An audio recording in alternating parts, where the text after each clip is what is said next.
Well, Donald Trump is under fire for these comments he made about women. And my people told me about 4 weeks ago, I was saying, no, I want to protect the people. I want to protect the women of our country. I want to protect the women. Sir, please don't say that. Why? They said, sir, I just think it's inappropriate for you to say, pay these guys a lot of money. Can you believe it? I said, well, I'm going to do it whether the women like it or not. I'm going to protect them. I'm going to protect them from migrants coming in. Now, I'm not sure why saying I will protect women from rapists and murderers would be offensive, but of course, the left, the Me Too movement, well, they're upset, as is Kamala Harris. It actually is, I think, very offensive to women in terms of not understanding their agency, their authority, their right, and their ability to make decisions about their own lives, including their own bodies. And this is just the latest on a series of reveals by the former president of how he thinks about women and their agency.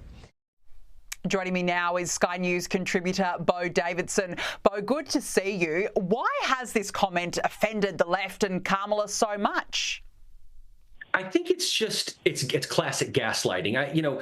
Trump said he would protect women. But Danica, there are women out there, Kamala Harris namely being one of them, Nancy Pelosi, a lot of Democratic women, lawmakers, who will not protect women because they aren't serious about the border. They aren't serious about immigrant crime. They aren't serious about the fact that people come over here from gangs and are raping and killing women.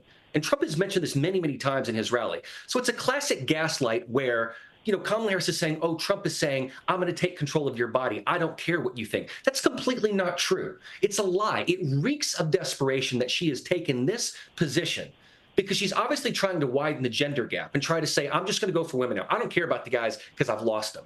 But she's trying to make this point that Donald Trump cares not about women or women's bodies, which is the exact opposite of the truth. What Trump is saying is, I'm going to protect women whether you female lawmakers do anything about it or not, because they won't.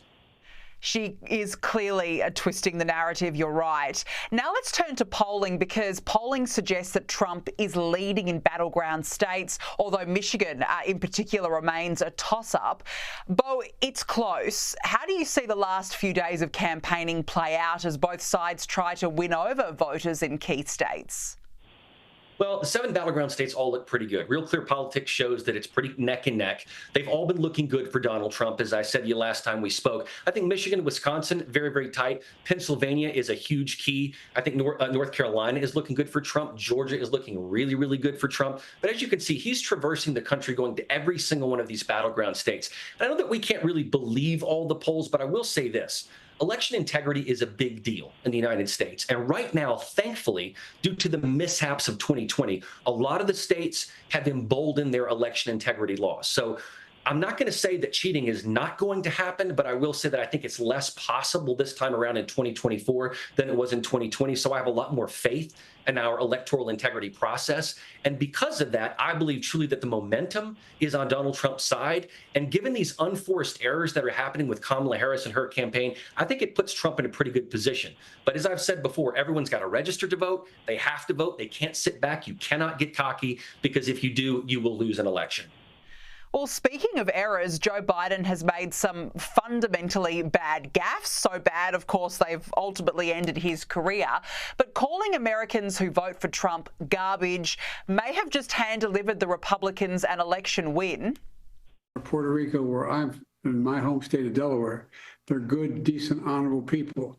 The only garbage I see floating out there is just supporters. But this, of course, was not the first time the Democrats have blown up their own campaign. Remember when Hillary Clinton said this in 2016? You could put half of Trump's supporters into what I call the basket of deplorables. Right? Beau, how have Biden's comments been received over in the US? Is it really a point of contention? It is a point of contention. And, the media tried to run crisis control in this, but I think to no avail. I think what it will do, and I think we've seen it just today even, is it will embolden Trump supporters. You can offend a candidate. You can call them whatever you want to call them. What you can't do is call their supporters garbage. You can't call their supporters a basket of deplorables, because now you're offending 70 million people or more. And when you're in a razor-thin race where about 3% of people are undecided, number one, you're going to embolden the base. You saw it. I mean, it's Halloween. You got people coming out in garbage bags. And that's because they are taking this moment. Trump has a unique ability to take a moment, an unforced error, and twist it around into a golden opportunity. And his supporters absolutely love it. And if you're an independent, if you're an undecided person, you say, I don't really know who I want to vote for. Am I going to take the guy who I know did well for the economy? Am I going to take this woman who's saying, and this man and her former running mate, basically, who said that all of Trump supporters are garbage? I think that's going to be something that can actually move the needle. Frank Luntz is a very big pollster here in the United States, and he said that of those 3%, it actually could make a big difference. I think it's a tremendous unforced error, and it really goes to show you what's in the mindset of Democrats, that that's all they've got left, is to say things like this. Well, speaking of Joe Biden, he really continues to outdo himself because a White House Halloween event soon turned into a Halloween horror movie of sorts when the president started biting babies.